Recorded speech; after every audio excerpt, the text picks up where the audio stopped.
Welcome back. Bihar ఎన్నికల గురించి ఇప్పుడు మనం మాట్లాడుకోబోతున్నాం. బీహార్ ఎన్నికల్లో కీలకంగా మారింది కులం కార్డ్. 5 ఏళ్ల క్రితం అగ్రవర్ణాలు వర్సెస్ వెనుకబడిన వర్గాలు అని లాలు అన్నారు. అప్పట్లో బీజేపీని అగ్రవర్ణ పార్టీగా అభివర్ణించారు లాలు. ప్రస్తుతం వెనుకబడిన కులాలపై ఇండి కూటమి స్పెషల్ ఫోకస్ పెట్టింది. అభ్యర్థుల ఎంపికపై ఇప్పటికే కులాల లెక్కలు అన్ని పార్టీలు కూడా చూసుకుంటున్నాయి. ఇప్పటికే బీహార్ రాజకీయాల్లో నితీష్ కుల గణన ప్రకంపనలు రేపుతున్నాయి. బీహార్లో కూడా ఓ రెవల్యూషన్ వస్తుందనే ఆలోచనలో విపక్షాలున్నాయి. బీహార్లో ఎన్నికలను కులం కార్డు ఇంతగా శాసించడానికి కారణం ఏంటి? ఇదే అంశంపై మనం మాట్లాడుకోబోతున్నాం. నాగేశ్వర్ గారు, ఎన్నికల్లో కులం కార్డు అనేది నిజానికి అన్ని రాష్ట్రాల్లోనే ఎంతో కొంత కనిపిస్తూనే ఉంటుంది, కానీ బీహార్లో మాత్రం కులం కార్డే కనిపిస్తూ ఉంటుంది. బీహార్లో కులం కార్డు ఈ రేంజ్లో కనపడటానికి కారణాలు ఏమనుకోవచ్చు? దేశంలో ఎందుకు ఏ కారణాలు ఉంటాయో బీహార్లో కూడా అదే కారణాలు. ఇంకా వేరే కారణాలు ఏముంటాయి?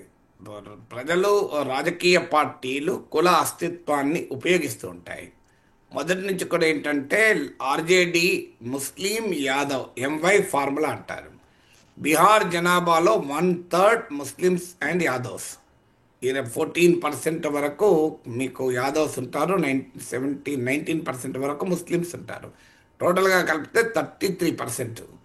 సో ముస్లిమ్స్ యాదవ్ను ఒక ఓట్ బ్యాంక్గా కన్సాలిడేట్ చేసుకుంటే ఆర్జేడీకి పవర్ఫుల్ అరిథమెటిక్ వస్తుంది. విన్నింగ్ రాదు, పవర్ఫుల్ అరిథమెటిక్ వస్తుంది.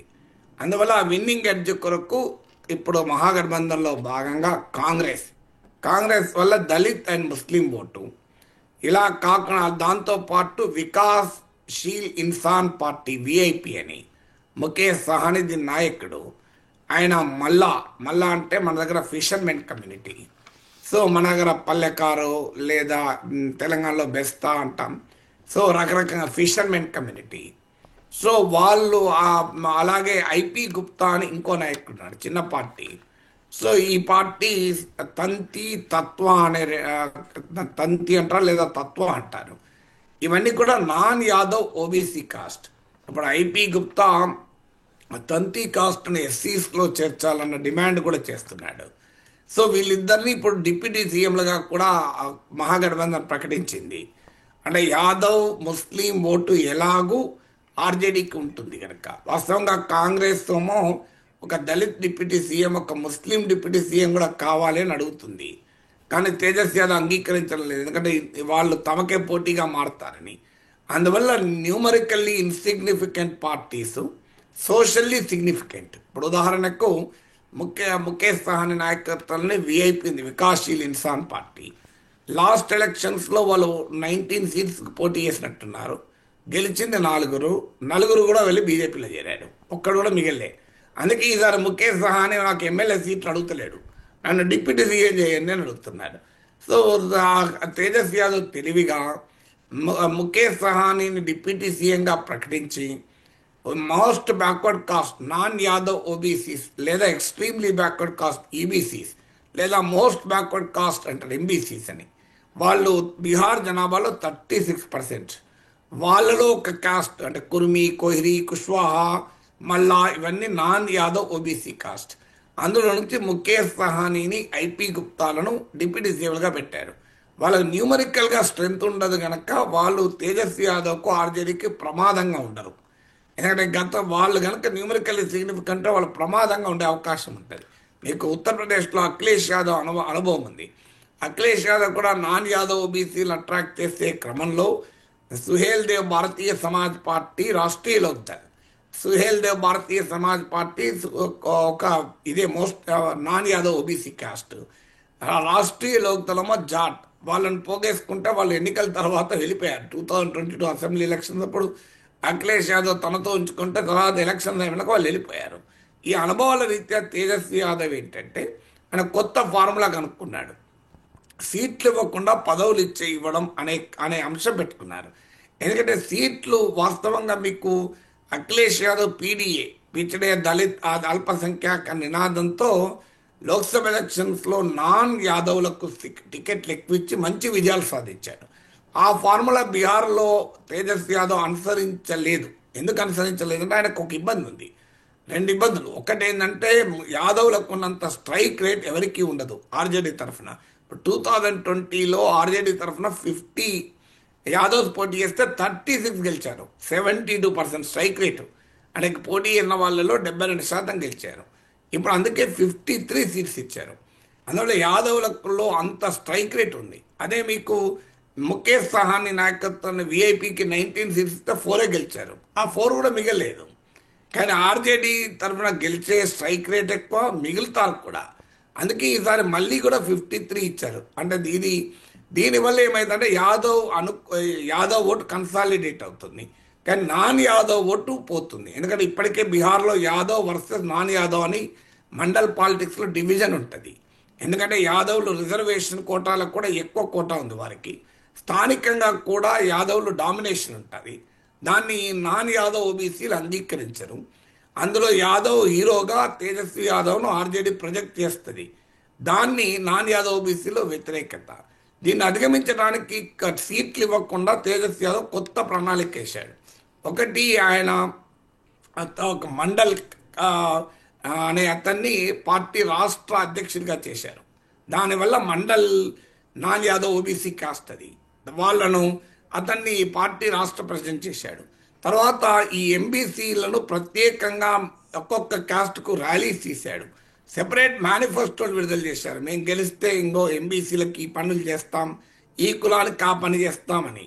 దాంతోపాటు ఐపీ గుప్తా, ముఖేష్ సహాని లాంటి వాళ్ళకు పదవులు ఇచ్చారు. అందువల్ల అఖిలేష్ యాదవ్ ఏమో యాదవేతరులకు నాన్ యాదవ్కు సీట్లు ఇచ్చి తన మండల్ 2.0ను ప్రవేశపెడితే, తేజస్వి యాదవ్ మండల్ 2.0లో నాన్ యాదవ్కు సీట్లు ఇవ్వలే. పొలిటికల్ అకామిడేషన్ చేస్తూ రాజకీయాలు చేస్తున్నారు. ఎందుకంటే అది బీహార్లో రాజకీయాలు ఇప్పుడు బీజేపీ ఉంది. బీజేపీకి అప్పర్ కాస్ట్ బ్రాహ్మణ్, బనియా, ఠాకూర్ ఈ ఓట్లు వస్తాయి. వాళ్ళు నితీష్ కుమార్తో అందుకే కలిశారు. నితీష్ కుమార్కు కుర్మి ప్రధానమైన ఓటు, ఆయన కుర్మి ఓట్ బేస్. కర్పూరి ఠాకూర్ ఆ మోస్ట్ బ్యాక్వర్డ్ కాస్ట్ అని కన్సాలిడేట్ చేస్తే నితీష్ కుమార్ దానికి ఒక రకంగా వారసుడయ్యాడు. ఆయనకు అఫ్కోర్స్ ఉమెన్ ఓటర్ కూడా ఎక్కువ ఓట్లు వస్తుంటాయి. సో అందువల్ల వారు ఉపేంద్ర కుష్వాహా కూడా ఎన్డీఏలో ఉన్నాడు. జతిన్ రామ్ మాంఝీ నాయకత్వంలో మహాదళిత్. సో వీళ్ళంతా కూడా ఎంబీసీ కాస్ట్. సో ఎంబీసీ కాస్ట్లను అప్పర్ కాస్ట్లను కలిపి తాము అధికారంలోకి రావాలని ఎన్డీఏ ప్రయత్నం. యాదవ్, దళిత్, ముస్లిం, నాన్ యాదవ్ ఓబీసీలలో ఒక సెక్షన్ను మొబిలైజ్ చేసి అధికారంలోకి రావాలి అన్నది ఆర్జేడీ ప్రణాళిక. అందువల్ల రెండు కూటములు కూడా కాస్ట్ మ్యాథమెటిక్స్ ఆధారంగానే రాజకీయాలు చేస్తాయి బీహార్లో. రైట్. కానీ ప్రజలు కూడా అభివృద్ధి పథకాలు, సంక్షేమ హామీల కంటే కులాల ఈక్వేషన్కే ప్రజలు కూడా ఎక్కువ మొగ్గు చూపుతుంటుంటారు. ఎందుకు? ఎక్కువ తక్కువ మొగ్గని చెప్పలేము. ప్రజలకు ఆల్టర్నేట్ లేనప్పుడు ఏం చేస్తారు? ఇప్పుడు ప్రశాంత్ కిషోర్ ఎంటర్ అయ్యాడు. ఆయన ఏమి కాస్ట్ పాలిటిక్స్ కాకుండా డెవలప్మెంట్ పాలిటిక్స్ అనే నినాదం ఇచ్చాడు. ఆయన సయానా బ్రాహ్మణ్, అందువల్ల ఆయన మండల్ పాలిటిక్స్ నడపలేడు. సో ఆయన ప్రయత్నం చేశాడు. కొంత ఇంపాక్ట్ ఉంది.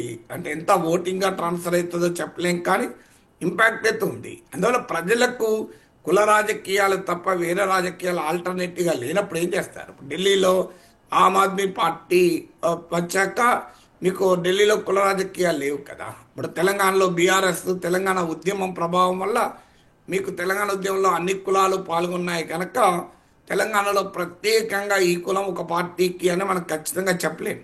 అదే నిజమైతే కేసీఆర్ కులం చాలా నెగ్లిజిబుల్ కదా తెలంగాణలో. వాళ్ళేమి న్యూమరికల్లీ స్ట్రాంగ్ కాదు కదా. అందులో ఎందుకంటే ఇక్కడ తెలంగాణ మూవ్మెంటు, అంతకుముందు నక్సలైట్ మూవ్మెంట్లు, కమ్యూనిస్ట్ మూవ్మెంట్లు, చాలా ఉద్యమాలు జరిగాయి కనుక తెలంగాణలో క్యాస్ట్ అనేది ప్రధాన అంశం కాదు.